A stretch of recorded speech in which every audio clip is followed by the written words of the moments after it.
మీ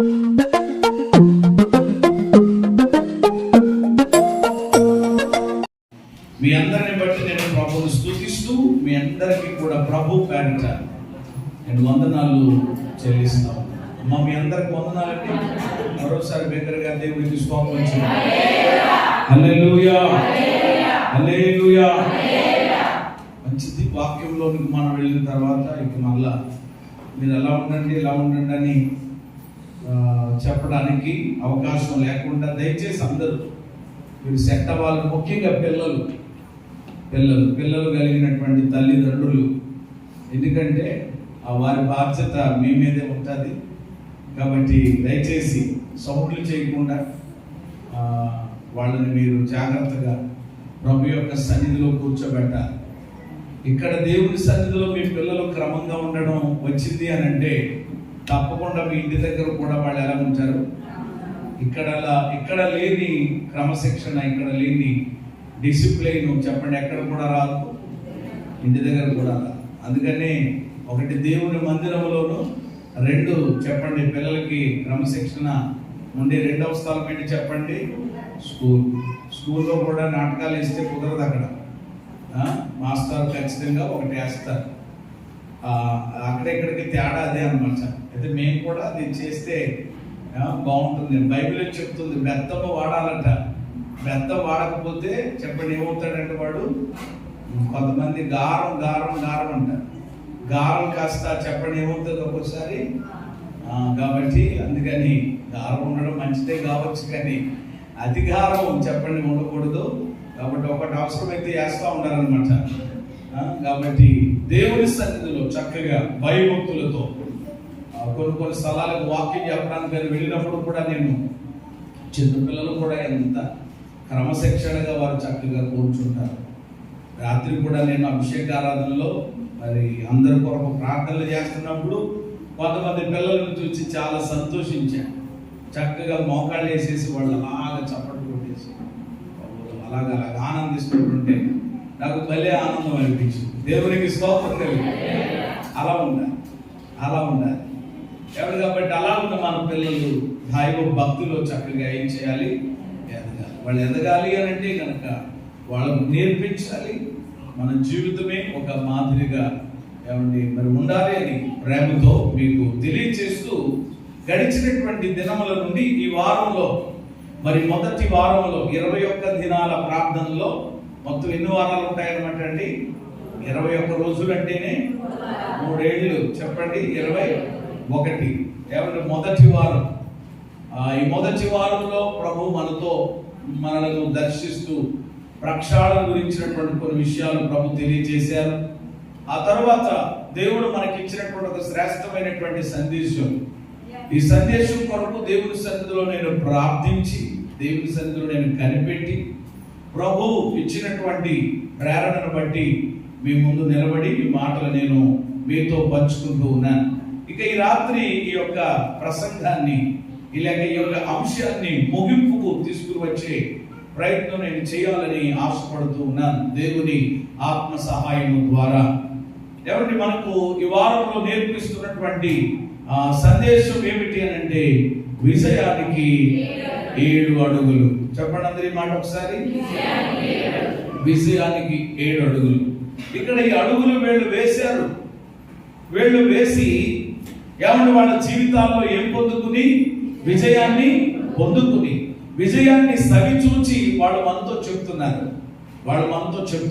ఏ అని మనల్ని వాళ్ళు పిలుస్తున్నారనమాట. ఓ యేసుక్రీస్తు మహిమ మందిరములో ఉన్న దేవుని బిడలారా, 21 దినాల ప్రతిష్ఠిత ప్రక్షాళన పండుగలను ఏర్పాటు చేసుకుని ప్రభు యొక్క సన్నిధిలో సహవాసం చేస్తున్నటువంటి వారలారా, ఇదిగో మా మీదకి శత్రువు దాడి చేయడానికి వచ్చాడు. మామూలుగా రాలేదు.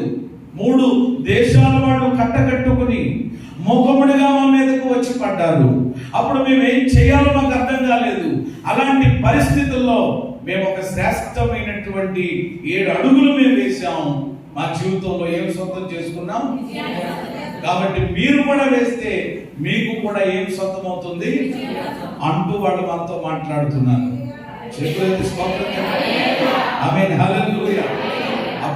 కూడా ఓ అలాగే మేము కూడా వేస్తాం మీతో కలిసి. యెహోషాపాతు రాజా, ఓ యూదాలో ఉన్నటువంటి దేవుని ప్రజలారా, మేము కూడా అడుగులు వేయడానికి మేము ప్రాక్టీస్ చేస్తాం, మేము సాధన చేస్తాం, మేము అభ్యాసం చేస్తాం అన్నట్లుగా ఈ రాత్రి నుండి దేవుని సన్నిధిలో ఒక బలమైన తీర్మానాన్ని కనుక మీరు తీసుకుని ఏమండి మరి రాత్రి మొదలుకొని ఈ అడుగులు, ఈ 7 అడుగులు మీరు వరుసగా వేయడానికి కనుక మీరు ప్రయత్నం చేస్తే నా దేవుడు నిశ్చయముగా ఏమంటే 21 దినాలు ముగియక మునిపే ఏ విషయాల్లో, ఏ పరిస్థితుల్లో మీరు అపజయము పొందుతూ వెళుతుంటున్నారో, ఓటమి చెందుతూ వెళుతూ ఉంటున్నారో, ఆ విషయాలన్నిటిలో గొప్ప జయాన్ని, ఆశ్చర్యకరమైన విజయాన్ని ప్రభు మనకి ఇవ్వబోతూ ఉన్నారు. నమ్మిన వాళ్ళ చేతులు పైకెత్తి హల్లెలూయా, హల్లెలూయా. లైన్ గా మనము మరొకసారి ఆ 6 అడుగులు ధ్యానం మరలా జ్ఞాపకం చేసుకున్నట్లయితే యెహోషాపాతు రాజు, ఆ రాజ్యంలో ఉన్న ప్రజలు జయం పొందడానికి వాళ్ళు వేసినటువంటి మొదటి అడుగు ఏంటి చెప్పండి? దేవుని దగ్గర విచారణ చేయడానికి ఏమి నిలుపుకున్నారు? మనసు నిలుపుకున్నారు. నేను వాక్యాలు చూపించలేదు కానీ సమయాన్ని బట్టి దానికి సంబంధించిన వాక్యాలు చాలా ఉన్నాయి. మొదటి పేతురు పత్రికలో ఉంటుంది, మన మనస్సు అనేటువంటి నడుమును మనం ఏం చేయాలంట? కట్టుకోవాలంట. నిబ్బరమైన బుద్ధి కలిగి ఉండాలి. ఏం చేయాలన్నా ముందు ఏముండాలి చెప్పండి? మనసు లేకపోతే, మీకు మనసు ఉంది కాబట్టి మీరు అందరూ ఏం చేయగలిగారు? ఈ కూడికలకు మానకుండా 7 రోజులు వచ్చినటువంటి వాళ్ళు ఉన్నారు. మనసు ఉంది కనుక. మనసు లేకపోతే లేని వాళ్ళు ఎలాగైతే ఆగిపోయారు, లేని వాళ్ళు ఎలాగైతే ఉండిపోయారు, మీరు ఆ జాబితాలోనే ఉంటారు కదా. కాబట్టి మనసు దేవుడు ఇచ్చాడు. మనసు ఉండాలి ఖచ్చితంగా. మనం ఏం చెయ్యాలన్నా, ఎవరి మనసు నీ మీద ఆనుకున్ననో వారిని పూర్ణ శాంతి గలవారిగా యెషయా 26:3 రాయబడ్డారు. కాబట్టి మనసు ఉండాలంటే ఏదైనా. ఈరోజు మనసు లేకపోవడం వల్లనే మందిరానికి రాలేకపోతున్నారు, మనసు లేకపోవడం వల్లనే ప్రార్థన చేయలేకపోతున్నారు, మనసు లేకపోవడం వల్లనే ప్రభు కొరకు జీవించలేకపోతున్నారు. వాళ్ళ మనసు దేవుని మీద లేదు కానీ వాళ్ళ మనసు చెప్పండి దేని మీద ఉంది? వేటి మీద ఉంది. మరలా వాటిని నేను వివరించే ప్రయత్నం చేయను. ఎవరి మీద ఉంది నీ మనసు? దేని మీద ఉంది నీ మనసు? వీళ్ళంట దేవుని దగ్గర విచారణ చేయడానికి వాళ్ళ మనసు నిలుపుకుని వేశారు అడుగు. మొదటి అడుగు. రెండవది వెంటనే మనసు నిలుపుకోవడమే కాదు, ఉపవాసం కూడా ఉందాం. మన మీదకి వచ్చినటువంటి సమస్య మామూలుదా? మన మీదకి వచ్చినటువంటి పోరాటం మామూలుదా? ఇలాంటి పోరాటంలో మనం జయం పొందాలంటే ఇది మామూలు వ్యవహారం కాదు. మామూలుగా డీల్ చేయకూడదు. కొన్ని విషయాల్ని డీల్ చేసే కోణంలో ఏం చేయాలి? డీల్ చేయాలి. అన్ని రకాలుగా పని అయిపోదండి. అన్ని రకాలుగా అయ్యా ప్రభు తీసేయని, ఆయన తోసేయనంటే కుదరదు. యేసయ్య చెప్పారు, ప్రార్థన వలననే గాని మరి దేని వలనైనను ఈ విధమైనది వదిలిపోవుట. అక్కడ యేసయ్య చెప్పినటువంటి మాటలో ఫుట్ నోట్ లో ఏమని ఉంటుందంటే, ప్రార్థన అనే దగ్గర ఉపవాసము వలనైనా అది. అంటే ప్రార్థనలో అతి గంభీరమైనది, ప్రార్థనలో ఏమంటే శక్తివంతమైనది ఏ ప్రార్థన అంటే ఉపవాస ప్రార్థన.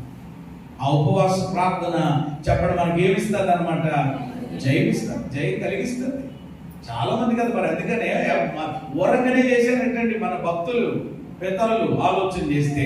కాబట్టి నెంబర్ 2 వాళ్ళు వేసినటువంటి అడుగు ఏమిటి అని అంటే, ఉపవాసాన్ని ఏం చేశారు? మొత్తం అందరూ టోటల్గా అందరూ కూడా ఉపవాసాన్ని ప్రకటించుకుని ఓ షాల్లోనికి వెళ్ళిపోయారు, పర్ణశాలలోనికి. 3వ అడుగు ఏమిటి అని అంటే కొనియాడు. ఉపవాసం ఉండి ఏదేదో వాళ్ళు వెంటనే వాళ్ళ చెత్త దేవుని దగ్గర పెట్టలేదు కానీ ముందు దేవుడిని కొనియాడారు. దేవుని గొప్పతనం ఏంటో, దేవుని ఔన్నత్యం ఏంటో వాళ్ళు ఎరిగి వాళ్ళు దేవునిని కొనియాడిన విషయాలు మనము ఆలోచన చేశాం. ఆడు కూడా మనం వెయ్యాలి. 4వది వాళ్ళు వాగ్దానములను ఎత్తి ప్రార్థించారు. వాగ్దానాలు, దేవుడు చేసిన వాగ్దానాలు ఎన్నో ఉన్నాయి. వాటన్నిటిని వాళ్ళు ముందు పెట్టుకున్నారు. వాటిని ఎత్తుపట్టి దేవుని సన్నిధిలో వాళ్ళు ప్రార్థన చేశారు. 5వ అడుగు ఏమిటి అని అంటే, దేవుని ముందు వాళ్ళ స్థితిని చెప్పుకున్నారు. ఏమాత్రం కూడా దాయలేదు, మరుగు చేయలేదు. ప్రభు చెప్పారు, అయ్యా మా పరిస్థితి ఇది. ఇప్పుడున్న పరిస్థితిని బట్టి మాకైతే ఏమీ తోచడం లేదు, మేమైతే ఏమీ కూడా చేయలేదు, మా సామర్థ్యం అయితే చాలదు, మాకైతే శక్తి అని వాళ్ళది ఉన్నట్లుగా ఒప్పుకుని వాళ్ళ స్థితి దేవుని ముందు పెట్టి శక్తిని గొప్ప చేయాలని పొందుకున్నారు. ఆరవదిగా రాత్రి ధ్యానం చేసేవారు దేవుని మాట విన్నారు. చెప్పండి, దేవుని మాట విన్నారు. సందేశం వచ్చింది, అహజీయేలు ద్వారా దేవుడు మాట్లాడినప్పుడు వెంటనే ఆ మాట ప్రేమ దేవుడు మీరు గమనిస్తే ఎవరు విన్నారు అని అంటే ఆ రాజ్యాన్ని పరిపాలన చేస్తున్నటువంటి రాజు విన్నాడు, రాజ్యంలో ఉన్న ప్రజలు. దేవునికి స్తోత్రం కలుగు. రాజు రాజ్యంలో ఉన్న ప్రజలు అంటే దేవుని మాట అంటే ఎంత గొప్పదో వాళ్ళు ఎదిగారు. కాబట్టి ఆ దేవుని మాటకు వాళ్ళు విలువనిచ్చి విని దానిని నమ్మి విధేయత చూపించి వాళ్ళ జీవితంలో ఏం సొంతం చేసుకున్నారు. ఈరోజు ఈ అడుగు కూడా మనం వేయాలి. కొంతమంది అన్ని అడుగులు బాగానే ఎక్కడికి వచ్చిన తర్వాత ఆగిపోతారు. అనుకుంటున్నాం కానీ నిజమేనంటే పాస్టర్ గారు మీరు చెప్పినట్లుగా కానీ అంటారు. అందుకనే మన విశ్వాస జీవితంలో ఎప్పుడు ఏమి రాకూడదు అనమాట, కానీ అనేటువంటిది రాకూడదు. కానీ వస్తే మన బ్రతుకుల్లో ఏమొస్తుంది అనమాట, గూని వస్తుంది. అది మనకి ఏం చేస్తుంది అని అంటే హాని చేస్తుంది. కాబట్టి ఎప్పుడు మన బ్రతుకుల్లో ఏమి రాకూడదు, కానీ వచ్చిందంటే గూని వచ్చిందంటే ఆ గూనిని ఏం చేస్తుంది, హాని. ఇప్పుడు హాని రాకూడదంటే బ్రతుకులో ఏమి రాకూడదు, అంతా బాగానే ఉంది కానీ లాస్ట్ లో అనమాట. కానీ ఆ కొంచెమేనండి పాస్టర్ గారు, మీరు అన్ని బాగానే ఉన్నారు కానీ ఇది మాత్రం కొంచెం, ఆ కొంచెమే ఆ ఒక్కటే ప్రభు చెప్పేటువంటిది కూడా ఆ మాటకే మనం విధేయత చూపగలిగితే ఆ దేవుడు చెప్పినటువంటి ఆ చిన్న మాటకే మనం లోబడితే విజయం తప్పకుండా మన సొంతం అవుతుంది. రాత్రి ఒక మాట నేను అక్కడ జ్ఞాపకం చేయడం మర్చాను. సేవకుని మాట మన జీవితాల్లో ఎలా ఉండాలంటే శిరోధ్యానంగా ఉండాలి. సేవకుని యొక్క మాటను శిరోధ్యానంగా మనము భావించాలి. ఎప్పుడైతే మనము అలాగున అవును అది దాని వలన నాకు క్షేమం కలుగుద్ది, దాని వలన నాకు మేలు కలుగుద్దని ఎవరైతే శిరోధ్యానంగా దానిని భావిస్తారో వాళ్ళ జీవితాల్లో తప్పకుండా వేళకు వచ్చినటువంటి జయమే మనకి వస్తుంది అని చెప్పడంలో ఏ మాత్రం సందేహం లేదు. ఇక ఈ రాత్రి చివరి మాట అంటే ముగింపు వర్తమానం కనుక మరలా అవన్నీ కూడా నేను మీకు జ్ఞాపకం చేశాను. వీళ్ళు విజయాన్ని పొందుకోవడానికి వాళ్ళు వేసినటువంటి ఆఖరి అడుగు, చివరి అడుగు, 7వ అడుగు ఏంటో చూద్దామండి. దినవృత్తాంతముల 2వ గ్రంథం 20వ అధ్యాయం. దినవృత్తాంతముల 2వ గ్రంథం 20వ అధ్యాయము. అందులో వీళ్ళు 19వ వచనము నుండి 19వ వచనము నుండి 22 వరకు కూడా మనం చూడవచ్చు. అక్కడ ఈ విధంగా మాటలు రాయబడ్డాయి. చదవండి స్పష్టంగా.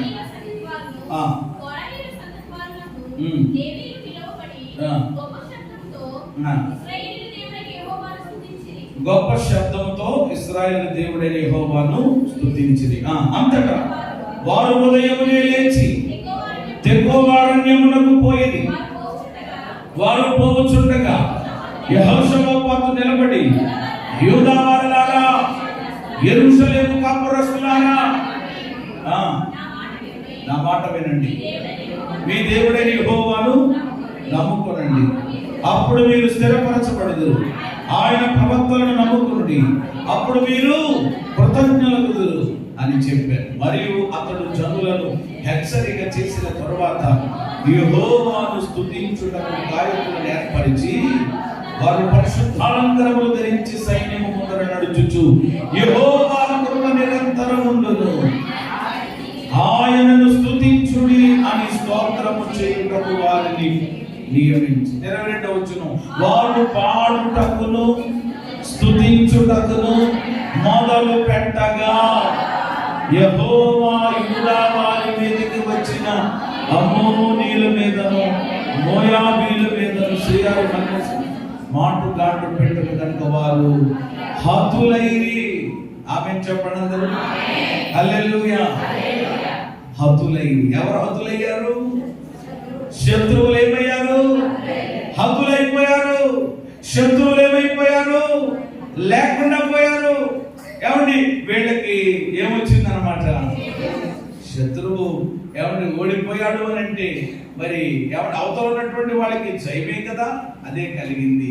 వీళ్ళు ఈ గొప్ప విజయాన్ని కైవశం చేసుకోవడానికి వాళ్ళు వేసినటువంటి ఏమంటే ఆఖరి లేక మన సందేశంలో ఏమంటే 7వ అడుగు ఏమిటి అని అంటే గనక ప్రియమైన దేవుని బిడ్డలారా, వాళ్ళు చేసినటువంటి ఒక మంచి కార్యం, ఒక మంచి పని ఏమిటి అని అంటే చెప్తున్నారు వినండి జాగ్రత్తగా.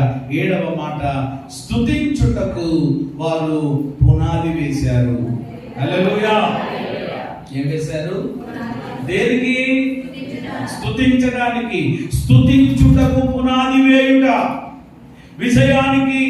ఏమంటే వీరు వేసినటువంటి 7వ అడుగు ఏమిటి అని అంటే దేవునిని స్తుతించడానికి పునాది వేశారు. పునాది అంటే మనందరికీ తెలుసు కదా. ఎవరు ఇల్లు కట్టినప్పుడు ఇల్లు కట్టే ప్రతి వ్యక్తి కూడా మొట్టమొదటి ఏం వేస్తారు చెప్పండి? పునాది. అంటే ఏమిటది? పునాది అంటే మొదటి రాయి. దైవ సేవకులు వచ్చి ప్రార్థన చేసి, ప్రభువా ఇక్కడ ఒక అద్భుతమైన చక్కని గృహాన్ని మీరు కొరకు మీరు కట్టండి అని ప్రార్థనా పూర్వకంగా చెప్పండి ఏం వేస్తారన్నమాట. దాన్ని లోకరీతిగా ఏదో అంటారు, ఏ స్థాపన, కానీ మనకు అదేమి లేదు, ఆ ధోరణి ఆ పరిస్థితి లేదు. నేనైతే ఏమంటాను అని అంటే కనుక పునాది రాయి వేయుట. హల్లెలూయా. ఏ రాయి వేయుట? కాబట్టి ప్రియమైన దేవుని బిడ్డలారా, వేస్తాం కదా. ఒక ఇల్లు కట్టబడాలన్నా పునాది రాయి. ప్రతి దానికి కూడా చెప్పండి ఏముంటుంది? పునాది ఉంటుంది. పిల్లలు చదువుకునేటువంటి వాళ్ళకి కూడా ఏమంటే చదువులో కూడా ఒక పునాది ఉంటుంది, బేస్మెంట్ ఉంటుంది. ఇలాగున వీళ్ళు విజయానికి ప్రియమైన దేవుని బిడ్డలారా వాళ్ళు వేసినటువంటి ఏమంటే 7 అడుగులలో చివరి అడుగు ఏమిటంటే స్తుతించుటకు వారు పునాది వేశారు. ఏం చేయడానికి? వేరే వేరే కార్యక్రమాలు చేయడానికి కాదు, ఏమంటే వేరే వేరే ఏమైనా విధానములు చేయడానికి కాదు, వారు స్తుతించడానికి పునాది వేశారు. వారు దేవునిని చెప్పండి ఏం చేశారు? స్తుతించారు. ఇక్కడ ఈ 19, 20, 21, 22 వచనాల్లో మీరు తరచుగా మనం చదువుతున్నప్పుడు కనబడేటువంటి మాటది. 19వ వచనంలో చూస్తాం, గొప్ప శబ్దముతో ఇశ్రాయేలు దేవుడిని యెహోవాను స్తుతించిరి. ఆ మాట అండర్లైన్ చేసుకోండి. దేవుడిని ఏం చేశారట? స్తుతించారట. ఎలా స్తుతించారు? మాట్లాడామా? అది అంటే దేవుడిని ఎలా స్తుతించాలన్నమాట? గొప్ప స్వరములతో క్రొత్త పాటలతో స్తోత్రము చేసేదా. గొప్ప స్వరములతో క్రొత్త పాటలతో స్తోత్రము చేసేదా. ఆయనే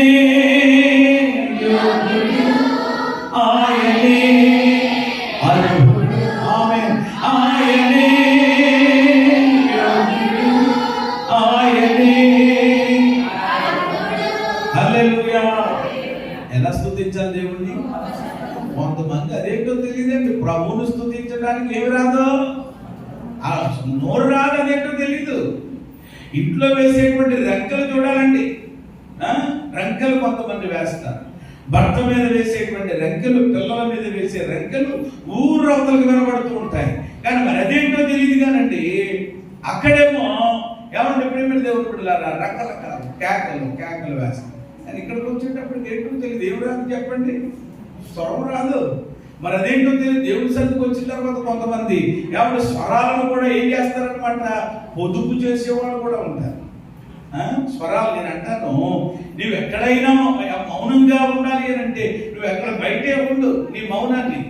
కానీ దేవుని సన్నిధిలో ప్రభువును స్తుతించేటప్పుడు మాత్రం ఎలాగో మనం స్తుతించాలి అని అంటే, ఆ విజయాన్ని పొందాలి అని అంటే, సైతాను గడగడలాడిపోవాలనంటే గొప్ప శబ్దముతో ప్రభువుని స్తుతించడం మనకి చాలా మందికి అనుభవం ఉండడం లేదు.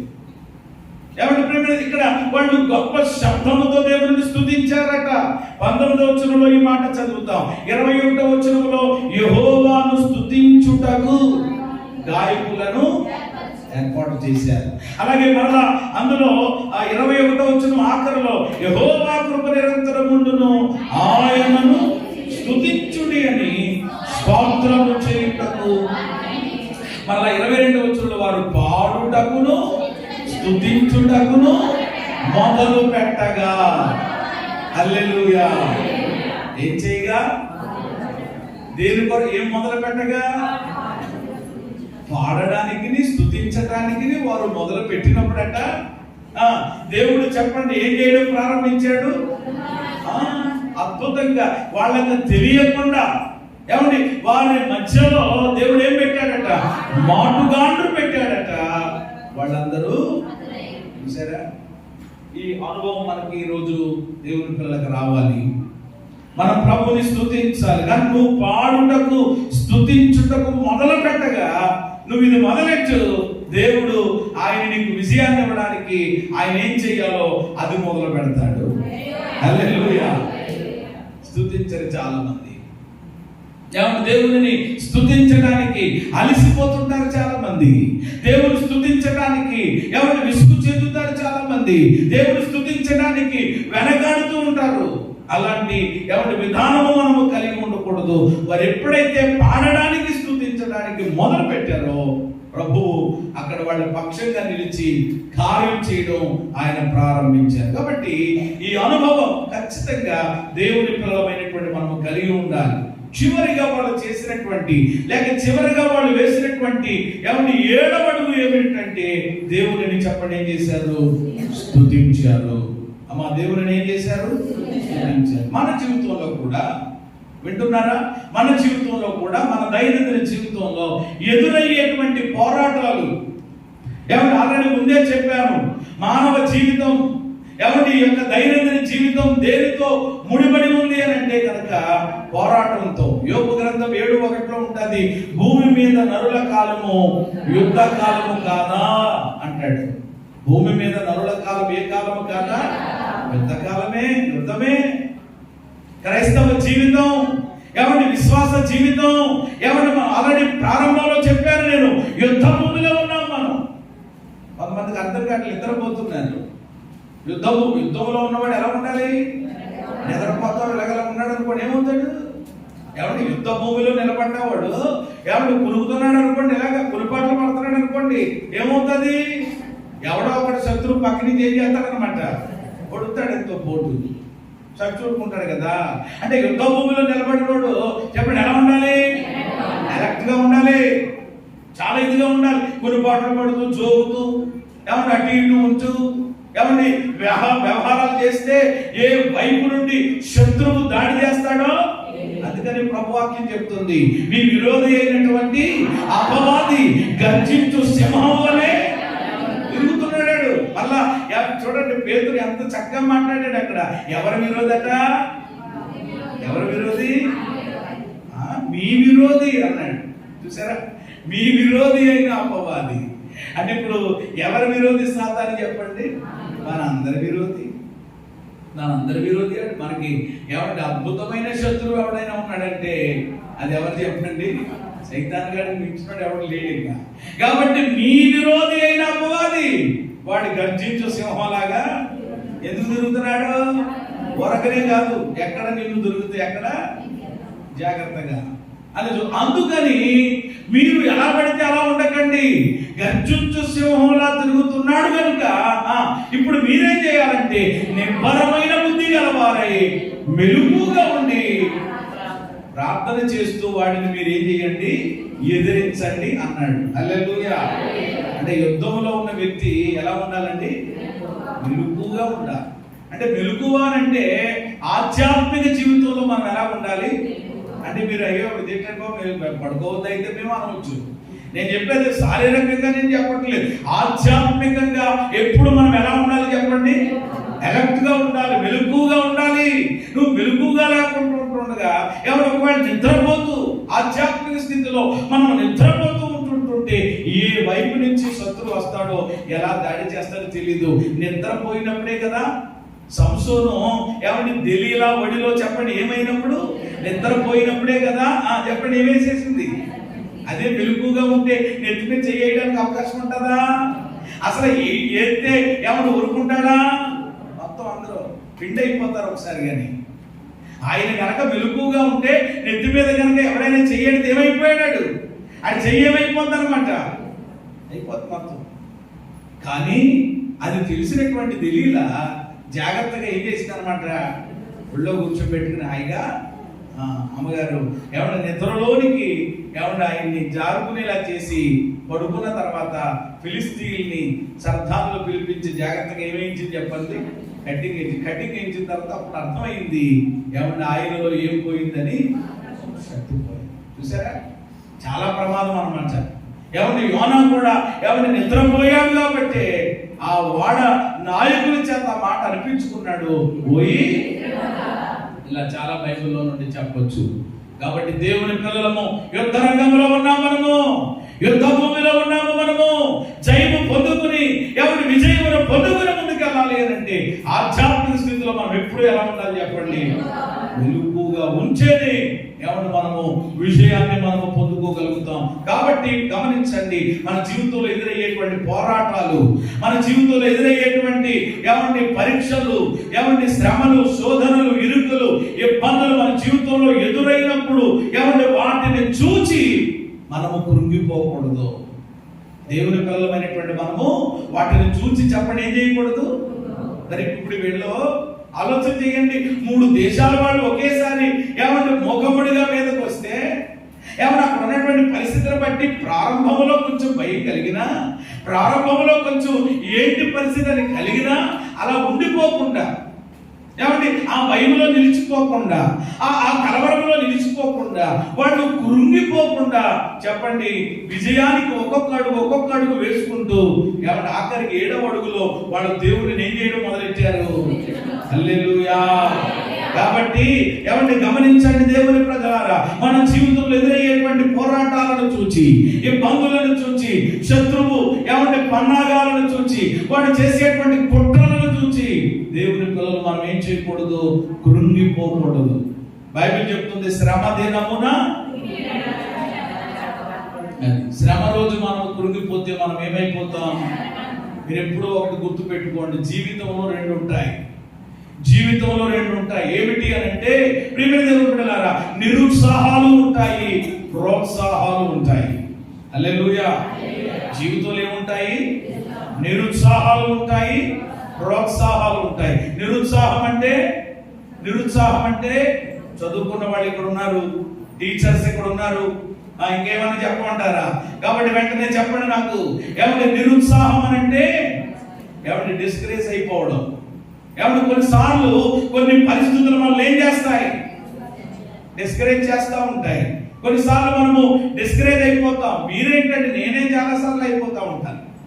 కొన్నిసార్లు ఈ సేవలో, ఈ పరిచర్యలో కొన్నిసార్లు ప్రియమైన దేవుని బిడ్డలారా ఏమంటే పరిస్థితులను చూచి, మీ విధానమును చూచినప్పుడు అయ్యో ఏమంటే ఇంత భారము కలిగి కేవలము వాళ్ళ ఆత్మల ఏమంటే క్షేమమే ధ్యేయంగా, వాళ్ళ ఆత్మల క్షేమమే ధ్యేయంగా, వాళ్ళ ఆధ్యాత్మికంగా బలపరచబడాలనేటువంటి ధ్యేయంగా ఈ కూడికల ద్వారా ప్రక్షాళన పొంది బలపరచబడి ఆధ్యాత్మికంగా మరొక మెట్టెక్కి ఏమంటే దేవుని యొక్క రాజ్యము చేరాలి, యుగాలు దేవుని సన్నిధిలో ఉండాలని ఆశపడుతుంటే వారి సన్నిధిలో గంట కూర్చోవడానికి ఎంత ఇబ్బంది అయిపోతుంది.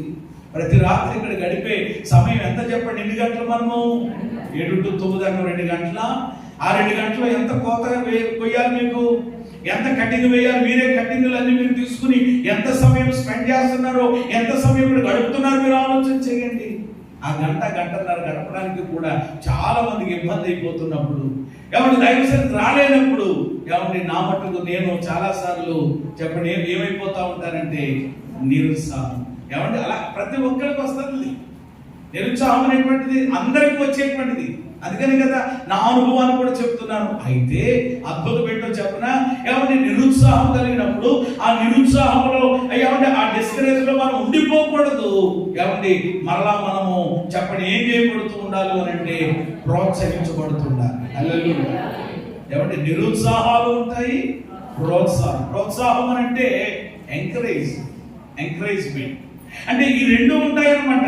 అంటే కొన్నిసార్లు కొన్ని పరిస్థితులు మనల్ని ఏం చేస్తాయి, నిరుత్సాహపరుస్తాయి. కొంతమంది వ్యక్తులు మనల్ని ఏం చేస్తారు, చేసేవలే కొంతమంది చూడండి వాళ్ళు రారు, వెళ్ళే వాళ్ళు ఏమంటారు, వెళ్ళామమ్మా చాలా అయిపోయి 21 రోజుల వెళ్ళామా బాబు చాలానే అలాగే అన్నప్పుడు కొంతమంది ఆ మాటలను బట్టి ఏమైపోతూ ఉంటారు, అయ్యి బాబు వాళ్ళు అలాగే అంటున్నారు. నేనంటాను వాళ్ళు ఏమంటే నీకేంటి అసలు? వాళ్ళు ఏ విధంగా ఏమంటే మరి మాట్లాడితే ఏంటి? ఏమాత్రం కూడా ఆ మాటల వైపు, నేను అంటాను నిరుత్సాహపు మాటల వైపు ఎప్పుడు చెప్పడం మనం ఏం పెట్టకూడదు, దృష్టి పెట్టకూడదు. అపవాదిగాడు కొన్నిసార్లు ఏమంటూ కొంతమందిని వాడుకునే అవసరమైతే నిన్ను బలహీనపరుస్తాడు. నీ బ్రతుకంతే, నీ జీవితం అంతే. ఒకరు చూసారు వాళ్ళు మాట్లాడాలంటారంటే ఏమంటే పాస్టర్ మళ్ళీ మాకు చెప్తారు వాళ్ళు, అబ్బాబ్బా మళ్ళీ మాకు ఏమంటారంటే అనవసరం అండి, ఎంత ప్రార్థన చేసినా కానండి ఆడు మారడండి ఇంకా అన్నది ఒక ఆవిడ. ఎవరి గురించి అనుకున్నారు మీరు? అలా ఆయన గురించే. వాళ్ళ పిల్లోడు అనుకున్నాను నేను, నాకు తెలియక. ఆడు పిల్లోడు అనుకుంటుంటే ఆ తర్వాత తెలిసి ఆడు మారడండి అంటే ఇప్పుడు ఏమనేసింది అలా ఆయన్ని? అయ్యో పిల్లోడు అంటుంది. అది ఏంటమ్మనంటే మీకు తెలియదండి బాబు. అంటే ఏమైపోయింది అనమాట, ఇప్పుడు ఆడు మారడండి, ఆడు రాతంతేనండి, ఆడు బతుకంతేనండి, ఇంకా పంది బతుకండి, ఎవరు కుక్క బతుకండి, అలాగండి ఎలాగండి. ఇంకా కొందరు కొన్నిసార్లు ఎవరు మాట్లాడుకుంటారు. అంటే కారణం ఏమిటి అని అంటే పాపం అంత ఏమైపోయింది తల్లి అనమాట. ఆ వ్యక్తితో ఇసుకుపోయి ఏగి ఇంకేమొచ్చేసింది అనమాట, నిరుత్సాహం వచ్చేసి నిరుత్సాహంలో ఏమంటుంది అనమాట. ఏమంటే నేను అంటాను, ఎంత నిరుత్సాహం వచ్చినా కానీ ఏమంటే మారడు, ఏమంటే వినడు, ఏమంటే అవ్వదు, రాదు, ఏమంటే అనేటువంటి మాటలు దేవుడి పిల్లలు ఏమాత్రం కూడా మనం మాట్లాడకూడదు. ఎవరు ప్రియమైన దేవుని బిడ్డలారా, అవి రానివ్వకూడదు. ఒక్కవేళ నువ్వు అన్నా నేనేమంటానంటే మారడు అని నువ్వు అన్నావా, స్టేట్మెంట్ ఇస్తావా, ఎవరు ఒక పేపర్ మీద రాసి ఎవరు సంతకం పెట్టి మరి ఇస్తావా? నేనేమంటానంటే ఏ వ్యక్తి మారడని నువ్వు చెప్పావో ఆ వ్యక్తిని మార్చగలిగిన సమర్థుడు నేను ఆరాధించేది. హల్లెలూయా. చాలా మంది అలా వీడికి అంతేనండి, మారడండి, చీడపురుగండి, అదండి ఇదండి అన్నవాళ్ళే ఈరోజు ఎంతో మంది. ఈరోజు దేశానికి దేవునికి చెప్పండి ఎలా మారారు? ఆశీర్వాదకరంగా. కాబట్టి మన జీవితంలో, దైనందిన జీవితంలో ఈ రెండు ఉంటాయి. నిరుత్సాహాలు ఉంటాయి, చెప్పండి ప్రోత్సాహాలు ఉంటాయి. నీకు ఎవరు మన జీవితంలో కృంగిపోయేటువంటి పరిస్థితుల్లోకి వెళ్ళిపోకూడదు. ఎవరి నిరుత్సాహాలు మన జీవితంలోకి వచ్చినప్పుడు ఎవరు దాన్ని బట్టి కృంగిపోయి ఏంటి నా జీవితం, ఏంటి నా బ్రతుకని మనం ఇదవ్వకూడదు. ఏమండి ప్రోత్సహించబడుతూ ఉండాలి. మనల్ని ప్రోత్సహించేది ఏమిటి అని అంటే కనుక దేవుని మాటే, దేవుని వాక్యమే మనల్ని ఏం చేస్తారు చెప్పండి. అంతకు మించిన ప్రోత్సాహం ఏముందండి? అంతకు మించినటువంటి ఏమంటే బలపరిచేటువంటి మాట ఏముంది? ఒకసారి ఈ మాట మీకు అర్థం కావడానికి చెప్పి ముందుకు వెళ్తారు. కారుకి బైబిల్లో కాదు, నా వైపు చూడండి, రాసేస్తున్నారు, ఊరికే అన్ని రాసేస్తున్నారు. రాత్రి కానీ అవసరమైనటువంటిది వినాలి జాగ్రత్తగా, దృష్టి రాసేటప్పుడు రాయాలి. ఎవరు ఇప్పుడు కారు ఉంది ఉదాహరణకి, కారుకి చెప్పండి 2 అద్దాలు ఉంటాయి. ఉంటాయి ఉండవా? కారుకి ఎన్ని అద్దాలు ఉంటాయండి? 2 అద్దాలు. ముందు అద్దం ఒకటి ఉంటుంది, చెప్పండి వెనకాలంటే అదే పక్కనే చిన్న అద్దం, 2 అద్దాలు. పెద్ద అద్దం ఉంటుంది, ఎలాగంటే బాగుంటుంది చిన్న అద్దం, పెద్ద అద్దం, చిన్న అద్దం. కారుకి 2 ఉంటాయి లేదా చెప్పండి? పెద్దది చిన్నది 2 ఉంటాయి. ఇప్పుడు ప్రయాణం చేసినప్పుడు చెప్పండి ఏ అర్థంలో చూడాలి మనము? మాట్లాడరేమ్మా? చిన్న అర్థంలోనా? అయితే మీరు కారు ఇవ్వాలి, మీకు ఏ బోధులను ఏ కాలంలో పెట్టేస్తారు. ఏమండి ఈ పెద్ద అర్థం చిన్న అర్థం 2 ఉన్నప్పుడు ప్రియమైన దేవుని బిడ్డలారా ముందు చెప్పండి ఏం చేస్తా ఉంటారు అనమాట, పెద్ద అర్థంలో చూస్తూ, ఏమంటే పెద్ద అర్థం వైపు చూస్తూ చెప్పండి ప్రయాణంలో ఏం చేయాలి? ముందుకు మనం సాగిపోవాలి. ఏమంటే అదే కనుక నీవు ఏమంటే పెద్ద అర్థాన్ని కూడా చూడకుండా, ఏమంటే పెద్ద అర్థం వైపు ఫోకస్ పెట్టకుండా, ఏమంటే చిన్న అర్థం వైపే కనుక చూసామనుకో, పక్కన అర్థం ఇలాగా పక్కన కొంతమంది పక్కన చూపు అనమాట, కాకు చూపు ముందు చూడండి, ఎలాగంట ఇలా చూస్తే ఏమైపోతే బండిల్లి ఏ కాల్లోనో లేకపోతే ఏ ట్యాంకర్నో. ఒక రకంగా చెప్పాలంటే చిన్న అర్థంలో చూస్తే చెప్పండి ఏమవుతాయి? యాక్సిడెంట్లు అవుతాయి, ప్రమాదాలు జరుగుతాయి. అందుకని చెప్పండి ఏం చేయాలి? అది చిన్న అర్థం ఎందుకొరకు ఉపయోగించబడింది అని అంటే, చిన్న అర్థం ఎందుకు పెడతారు అని అంటే కనుక వెనకాల నుండి వచ్చేటువంటి వాహనాలు ఏమైనా వస్తుందో జస్ట్ వస్తాం అంతే. ఎప్పుడైనా ఒక ట్యాంకర్ వస్తుంది అయితే మనం ఇప్పుడు వెళ్ళకూడదని ఒక విధానాన్ని కొరకు అది పెడతారు. ఏమంటే ఇప్పుడు ప్రయాణము ఏమంటే సాఫీగా కొనసాగాలి అని అంటే కనుక మనం చూడాల్సినటువంటిది అర్థం అనమాట. పెద్దర్థం వైపు చూస్తూ, ముందు ఉన్నటువంటి ఏమంటే పెద్దర్థం వైపు చూస్తూ ఏమంటే మనము ఏమంటే ప్రోత్సహించబడుతూ, అంటే పెద్దర్థం అంటే నేను అంటాను యేసు వైపు చూస్తూ ప్రోత్సహించబడుతూ ఈ విశ్వాస జీవితంలో చెప్పడం మనం ఏం చేయాలి? ముందుకు సాగాలి. హల్లెలూయా. వెనకాల వచ్చేటువంటివి వస్తూ ఉంటాయి వాహనాలు, ఏమండి అవి ప్రియమైన దేవుని బిడ్డలారా ఆయా సమయాల్లో ఏమండి మనం ఇబ్బంది పడకుండా కొరకు దాని వైపు ఇంకా అర్థమాటు దాని మీదే కనుక దృష్టి పెడితే చాలా తేడాలు వచ్చేస్తాయి, చాలా ప్రమాదం అయిపోద్ది. కాబట్టి ఎప్పుడు కూడా నేను ఈ ఉదాహరణను బట్టి చెప్పేటువంటిది ఏమిటి అని అంటే, నిరుత్సాహాల వైపు చూడకూడదు, ఎప్పుడు దేని వైపు చూడాలి? కొంతమంది అదేంటో తెలియదండి. ఎంత ప్రోత్సహించినా, ఎంత ప్రోత్సాహకరమైన మాటలు వచ్చినా ఆ మాటల మీద దృష్టి వెళ్ళదు. కానీ ఒక్కొక్క నీరుగార్చే మాట ఉంటుంది చూసారండి. ఏమన్నా నిరుత్సాహంతో ఆ మాట వెంటనే చాలా మందికి భలే పట్టేస్తుంది అన్నమాట. అది పట్టేసి నిజమే అంతే, చెప్పాడు ఆయన, ముందే చెప్పాడు, అలాగంట, నా రేఖ బాగోలేదంట, ఇక్కడి నుంచి ఎక్కడికో వెళ్ళిపోయిందట అని ఏమిటి ఇవన్నీ వాళ్ళ వీళ్ళ చెప్పేటువంటివి. ఏదో శని పట్టిందట, ఇంకోటి పట్టిందనంట అని చెప్పి ఎవరెవరి మాటలో ఏవేవో మాటలు విని ఈరోజు ఏమంటే నిరుత్సాహమైనటువంటి స్థితిలో మనం ఉండకూడదు, కానీ ప్రోత్సహించబడుతూ ఎవరు ముందుకు సాగిపోవాలి అని అంటే ఖచ్చితంగా చెప్పండి, మనం వేయాల్సినటువంటి 7వ అడుగు ఏమిటి అని అంటే దేవునిని స్తుతించుట. హల్లెలూయా. దేవుని ఏం చేయాలి చెప్పండి? ఇక్కడ వీళ్ళు ఇదే చేశారు. మనందరికీ తెలుసు, స్తుతించుట ద్వారా పరిశుద్ధ లేఖన గ్రంథాల్లో చాలా అద్భుతమైనటువంటి కార్యాలు. ఎవరు స్తుతించుట ద్వారా మీరు ఎక్కడైనా చూడండి, మీరు పరిశుద్ధ గ్రంథంలో యెహోషువ గ్రంథం ఇప్పుడు తీయొద్దు, కానీ యెహోషువ గ్రంథం 6-7 అధ్యాయాలు కనుక చదువుకుంటే అక్కడ ఒక అద్భుతం జరిగింది. ఏంటో అద్భుతం అని అంటే ఎరికో ప్రాకారాలు, ఎరికో కోటగోడలు ఎలాంటివి చెప్పండి? చాలా మామూలుగా ఉన్నటువంటివి కాబట్టి చాలా ఎత్తైనటువంటివి. అలాంటి ఏమంటే బలమైనటువంటి ప్రాకారాలు చెప్పండి ఏమైంది అంటే ఒకేసారి గుణపాలు లేదు, ఏమండి మరొకటి తీసుకురాలేదు, క్రైన్లు లేవు, ఏమండి ఇంకోటి ఏమీ లేవు అసలు. ఏమండి ఆ గోడలు ఉన్న పాటలు ఒకేసారి పేడ కూలినట్టు కూలిపోయినాయి. కారణం ఏమిటి అని అంటే వాళ్ళు కూడా అక్కడ ఏం చేశారు చెప్పండి? గొప్ప శబ్దముతో దేవుడిని ఏం చేశారు? స్తుతించారు. మీరు బైబిల్లో మీరు ఎక్కడైనా చూడండి, స్తుతించినటువంటి ప్రతి సందర్భంలోనూ, దేవుని ప్రజలు స్తుతించినటువంటి ప్రతిసారి కూడా అక్కడ దేవుడు ఏం చేస్తూ వచ్చాడు అని అంటే అద్భుతాలు చేస్తూ వచ్చాడు. పౌలు శీలలు మనందరికీ తెలుసు. ఆ మధ్యరాత్రి వేళ వాళ్ళు ఏం పాడారట? కీర్తనలు పాడి దేవుడిని స్తుతించారట. చెప్పండి, చెరసాల పునాదులు అదిరిపోయినాయి, అందరి బంధకాలు ఊడిపోయినాయి. దేవుడు అక్కడ గొప్ప రక్షణ కార్యాన్ని, విడుదల కార్యాలు ప్రభువు ఇలాగున ఇటు పాత నిబంధనలోని కానివ్వండి, ఇటు నూతన నిబంధనలోని అంటే విషయాలన్నీ చెప్పడం లేదు, కానీ ఏమండి ఎక్కడైతే స్తుతించడానికి ప్రజలు పూనుకున్నారో, ఎక్కడైతే దేవునిని ఏమండి గణపరచడానికి, ఏమండి ఆర్భాటములతో దేవునిని గొప్ప చేయడానికి వాళ్ళు ప్రారంభించారో, అక్కడ దేవుడు అద్భుతమైనటువంటి కార్యాలు చేయడం ప్రారంభించారు. మనందరికీ తెలుసు, స్తుతి చెప్పండి ఏం చేస్తుందట?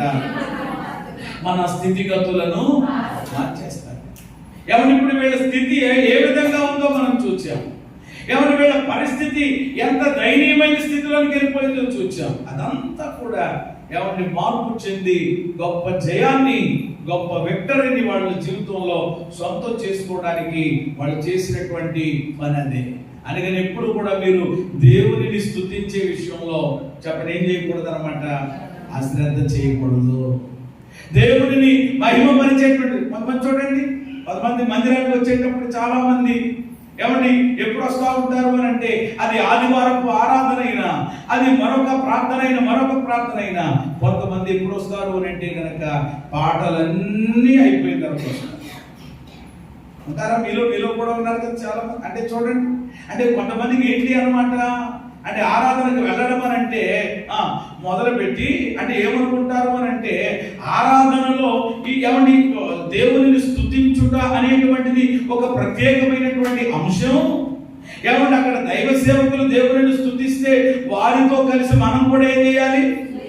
అక్కడ నాకున్న బలమా, నాకున్న ధనం అంటూ నేను పాడాను, అప్పుడు మీరు కూడా నాతో ఏకీభవించి పాడారు. అప్పుడు ఎంత అందంగా ఉంది, ఏమంటే ఎంతగా చక్కగా మనం కనపరిచాం కదా.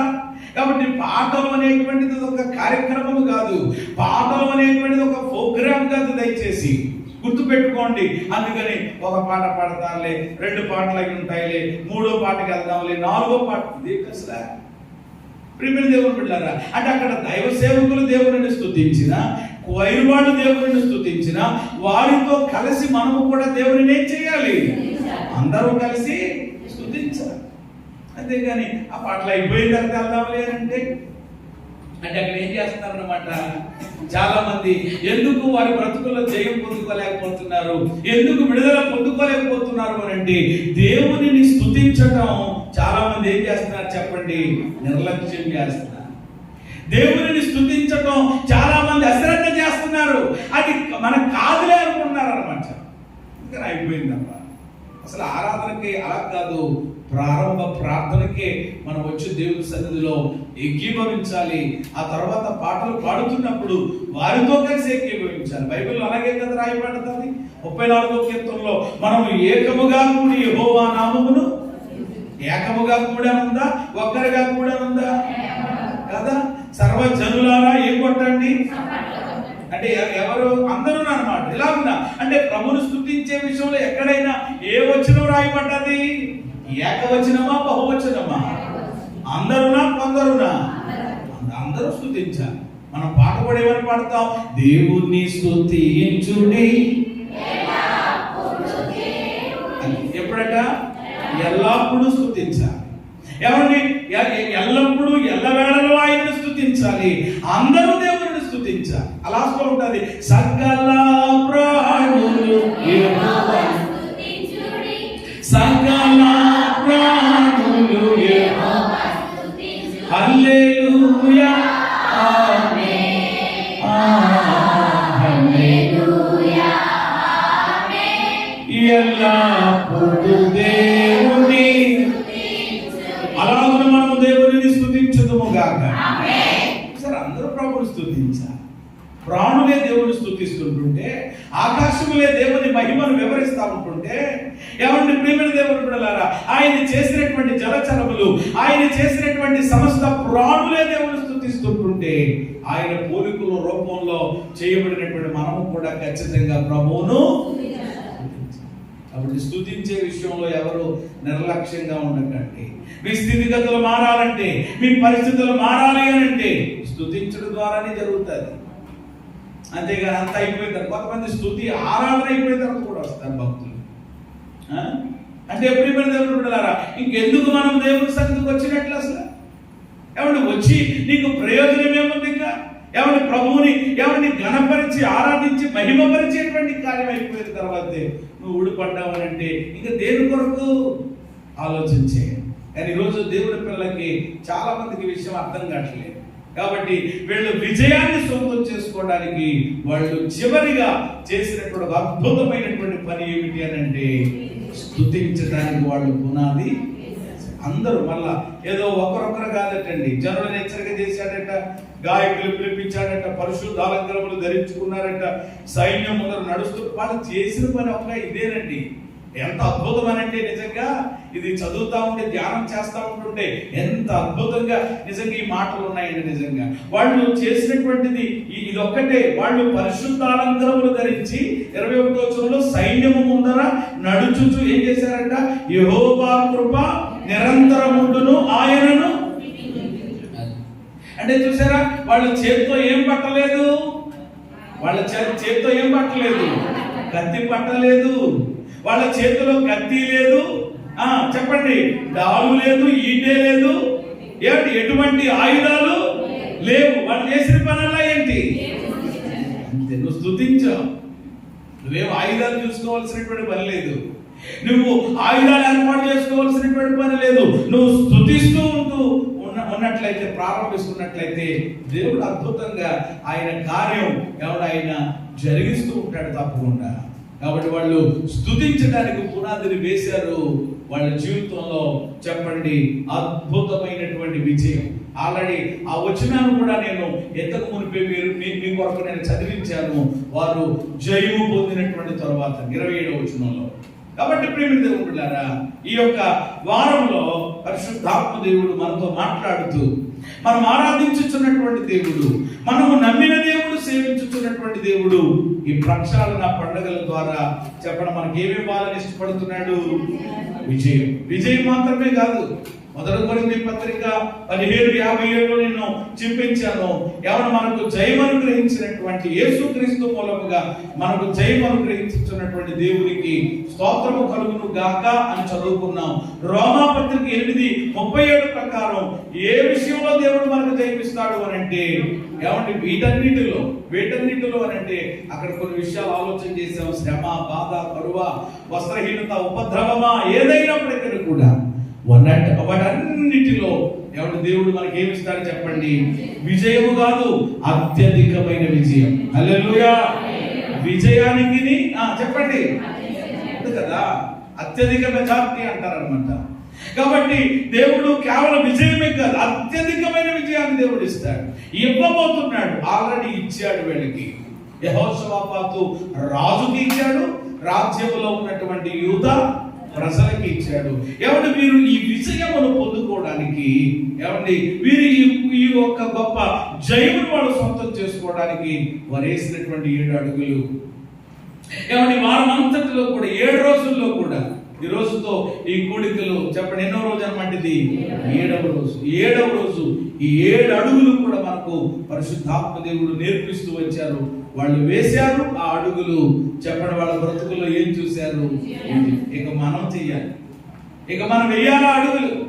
ఎవరు నువ్వు కనుక వేయగలిగితే తప్పకుండా ఏ పరిస్థితుల్లో, ఏ విషయాల్లో ఓటమి చెందుతూ ఉన్నావో ఎవరి దేవుడు అక్కడ గొప్ప విజయాన్ని, అత్యధికమైన విజయాన్ని, అది ఆరోగ్యపరంగానైనా, ఆర్థిక పరంగానైనా, ఆధ్యాత్మికంగానైనా, ఏ విషయంలోనైనా తప్పకుండా ప్రభు మనకి ఇవ్వబోతున్నారు. వరుసగా జ్ఞాపకం చేసుకుందాం. మొదటి అడుగు చెప్పండి దేవుని దగ్గర విచారించడానికి, 2వ అడుగు, 3వది, 4వది, 5వది, 6వది దేవుని మాట, 7వది దేవుని స్తుతించడానికి పునాది. అనుకున్నారు ఆ పని, వెంటనే ప్రభుని స్తుతించారు. అందరూ కలిసి చేశారు. మళ్ళా అది ఎవరో ఒక్కొక్కరుగా కాదనమాట. మీరేదో చేసుకోండి, మేము ఎక్కడో పెత్తనాలు చేస్తాం, మేమేదో ఎక్కడో ఉంటాం అనుకోలేదు. అందరూ సైన్యం ముందర నడుచుచు ఏకీభవించి ఏకాత్మతో స్తుతించడం ప్రారంభించినప్పుడు వారి పక్షంగా దేవుడు ఎవరిని యుద్ధము చేసి వాళ్ళకు గొప్ప జయాన్ని ఇచ్చాడు. ఈ 7 అడుగులు మీరు కూడా వేయగలిగితే, ఈ రాత్రి మీరు చెప్పాల్సిన మాట ప్రభుత్వం ఇదే. ఈ రాత్రిగా ఇది ముగింపు వర్తమానం కనుక ఈ రాత్రి ప్రతి ఒక్కరూ దేవుని దగ్గర తీర్మానం చేయాలి. ప్రభువా, నా బ్రతుకులో, నా జీవితంలో నిజమే నేను చాలా విషయాల్లో నేను అపజయం పాలైపోతుంటున్నాను. శరీర నేత్రాస, జీవపు డంబాలలో నేను వాటమి పాలైపోతుంటున్నానయ్యా. నేను జయం పొందుకోవాలని ఆశపడుతున్నాను. దాని కొరకు అయ్యా మరి ఇదిగో పితరులైనటువంటి వారు, నీ ప్రజలైనటువంటి వారు వాళ్ళు వేసినటువంటి అడుగుల్ని నేను కూడా వేయాలనుకుంటున్నాను, వేస్తాను ప్రభు అని చెప్పి ఈ రాత్రి తీర్మానం కనుక మీరు తీసుకోగలిగితే దేవుడు తప్పకుండా వారికి ఇచ్చినటువంటి విజయాన్ని చెప్పండి ఈరోజు దేవుడు మనకి కూడా, నేను అంటాను వారికి ఇచ్చినటువంటి విజయము కంటే అత్యధికమైన విజయాన్ని ప్రభు మనకి ఇవ్వబోతున్నారు. హల్లెలూయా.